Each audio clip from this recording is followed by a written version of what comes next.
Hey, so today it's Tuesday, hopefully, and we're gonna do chapter 8 called Venus and Mars. I'm on page 93 in the book, and Venus and Mars are clearly two planets, and the idea is that they're very far apart from each other, okay?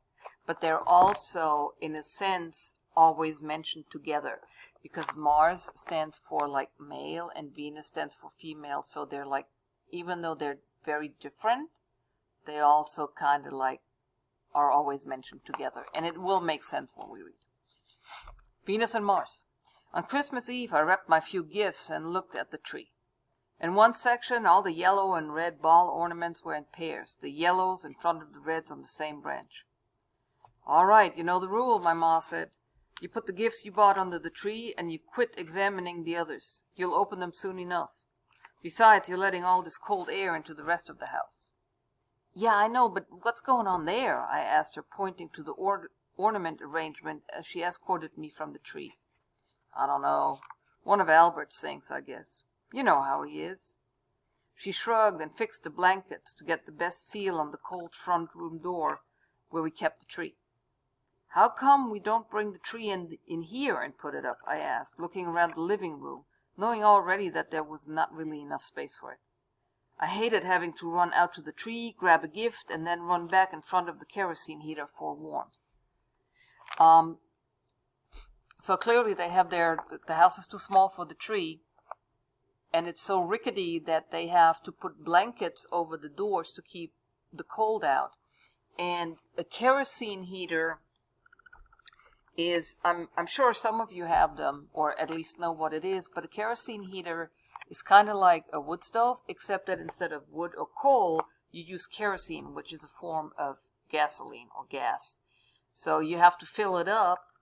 Every time you have to pour the stuff in and then light it, and when it's empty you have to go and get new kerosene and pour it back in. And it also doesn't smell very good. That was where Ams and Amma always put it, so we keep it there to remember them. When I went to bed that night, Albert was already lying in his. He put on the Beatles' Something New. Think you're gonna like what you find under the tree in the morning, he said. How do you know? I said.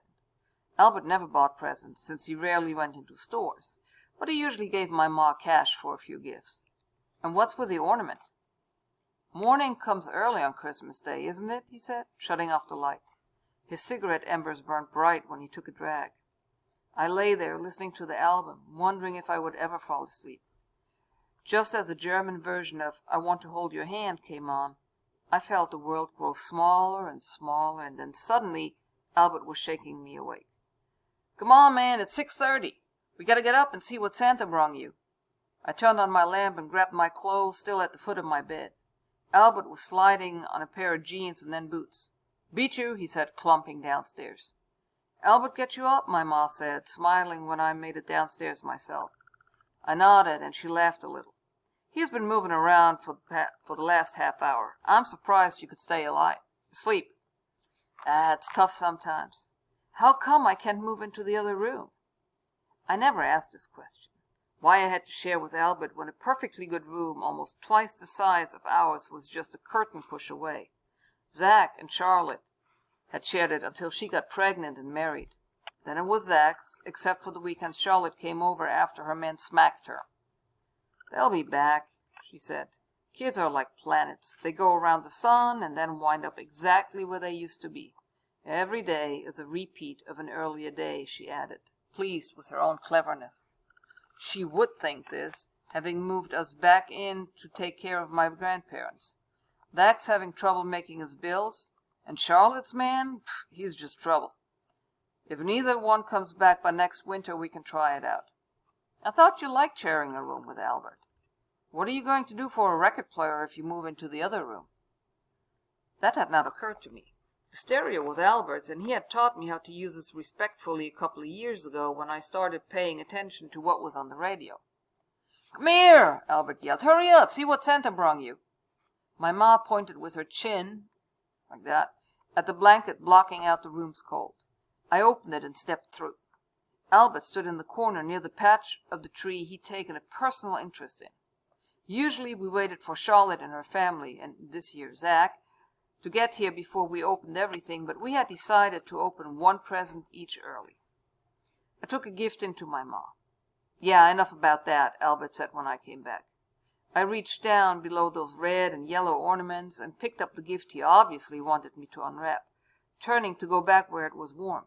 No, you gotta open it here, he said. Okay, I said, confirming on the tag that it was from him. It was clearly an album, unless it was one of the weird psych-outs.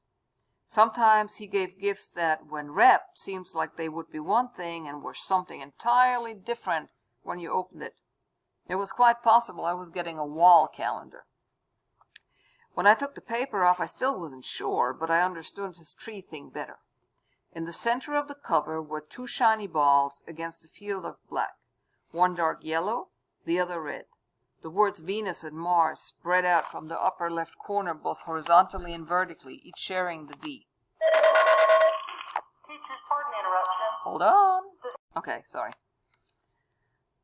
An astronomy calendar? I asked as we stepped back into the warmth of the dining room. No, dummy, why would I do that? Turn it over. The back was covered in lyrics, proving it was an album. The latest from the Wings. I looked at the song list, listened to what the man said, and wondered if Mr. Haddonfield had this one.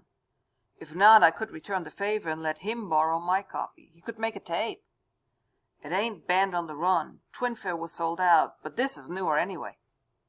As I read the unfamiliar song titles, I felt this massive surge of happiness, a different fluttering in my belly from the garden slug of guilt that had taken up residence lately. My excitement was partly because I could be hearing most of these songs with fresh ears.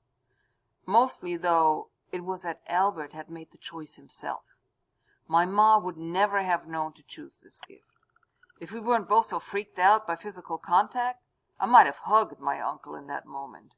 For his part, he remains his same mysterious self. We went back into the main room. Albert squeezed the package from me before opening. Gloves? Let's see, winter gloves, great, he said, tearing it open. Champion! 5 years for 5 years, he said, laughing at his string of successes in guessing my gifts correctly. What time are the others coming? He asked my ma, who was digging into a box of this nasty, multicolored coconut candy she liked. Whenever they do, she said, offering us each one of her candies, but we both shook our heads. Go on, I'll yell up when they pull in.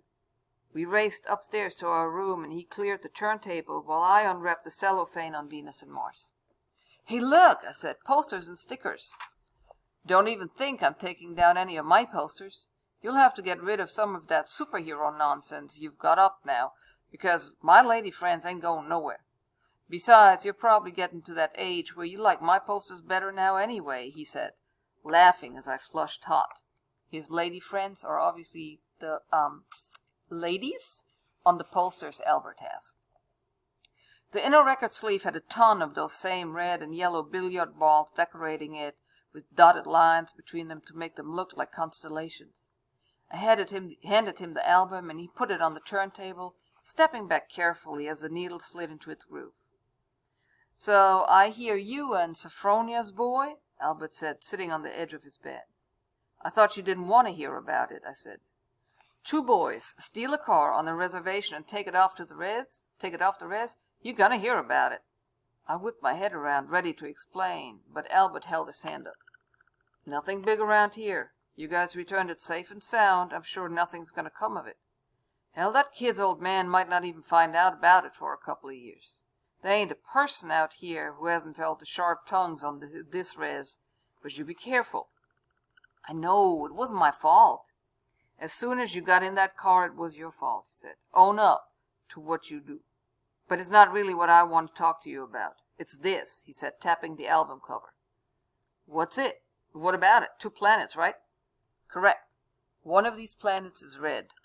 Yeah, I know, Mars. Mars, the red planet. I heard that before. Duh. The red planet is like the res here. That other planet, Venus, I guess, is the planet your buddy comes from. Now, he might lend you albums, and you have pizza nicey nice every now and then, but these planets are still different. And we ain't got no res rocket that's ever gonna get you to that other one, even though I know that's where you want to be. That's not true, I said, but again, he was using his Albert telepathy, knowing I was curious about that other world. What little I'd seen was a lot nicer than the world I was living in. We both know it's true. It's true that it's maybe even a nicer place. I'd argue for here myself, but I can see how you might like it. But it's just nice for them, not you. How about we just listen to the new record, I said. We got through side one before we heard my sister and her kids arrive. Why is it just good for them? Why is, like, the white world not good for Louis? Or why does Albert think it's not good for Louis? Think about that. On New Year's Eve, Zach picked me up right at 8. The temperature had dropped quite a bit, and the hair in my nostrils froze almost as soon as I stepped outside. "You really gonna spend the night at the white kid's house?" he asked as we headed out. I nodded. "Okay, but you're on your own once you step outside this car, and I ain't picking you up later tonight or tomorrow morning. I'm off to I'm off to P-A-R-T-A-Y. There's only one A in party, I said. The first one. Whatever. When we pulled up, George stood by his garage, shivering. "What are you doing out here?" I asked him as I got out of the car and shut the door, stomping my feet to shake loose snow from my boots. "It's freezing." "Waiting for you so you'd spot the house." "Your mom drives a plumb crazy Challenger?" My brother hit the gas, fishtailing down the road. I ignored the question as I pulled 2 albums out of my bag. "Now, this is your dad's," I said, passing him Band on the Run. "But how long before we're supposed to go? Do we have time to play this?" I asked, revealing Queen's A Night at the Opera. Charlotte had given it to me for Christmas, and I liked it just as much as Venus and Mars. He nodded and led us into the house, kicking off his sneakers. "Play the long song at the end of side 2 first, and sit right between the speakers," I said. In the living room, George set couch pillows on the floor so we'd be in the perfect spot. "My parents are getting ready to go to the officers' club party," he said. "They'll probably be back before we are. The couple whose kids I watch are younger than my parents, so they tend to stay out later. I'll show you where you'll be sleeping." He stood, but I pushed him in the pillows. "It can wait. Check this out." As Bohemian Rhapsody came on, he didn't know what to make of it at all, but once the piano started, he grinned and turned it up. I figured he'd like the song best because there was nothing else like it, but I was really looking forward to playing him the other side. "You're My Best Friend" was one of the songs there, and even if I thought it was way too lame to say something like that loud, maybe playing the song would let him know that I felt that way. Around the middle of Bohemian Rhapsody came on with its wild vocals. His ma entered the room in a fancy dress. "What is this music?" she asked, and I handed her the cover, with its regal crest on the front and the small pictures of the band in the gatefold. "These men sound a bit like Wagnerian opera singers. George, we will have to purchase this one." Mr. Haddonfield walked in, wearing a dress uniform, and he held his hand out to look at the album cover, nodding. "I'll leave it if you'd like to borrow it," I said. "Not necessary, son," Mr. Haddonfield said. "We can pick one up early next week, and we most definitely will. You boys be good and be careful. We'll probably see you in the morning. You have the number to the officers' club if you need to get a hold of me. Did you show your buddy here the room?" "Yes, sir, I was just about to," George said, standing to escort his parents out the door. After they were gone, we walked to his room, and he showed me the air mattress that had been all made up with sheets, a blanket, and a spread. "That's where I'm staying, and those are for you to use." On George's bed there was a bath towel, a hand towel, a washcloth, a little bar of soap, and a mini bottle of shampoo. "Bathroom with the showers down the hall for morning. I'll show you. But right here there's a half bath, so if you need to go in the middle of the night, you just go here." "I'll sleep on the air dresses, man. I can't take your bed." "Well, we'll see when we come back tonight. We'd better get over there. I don't want to be late." I grabbed my stuff and we headed out the door, walking 2 houses over.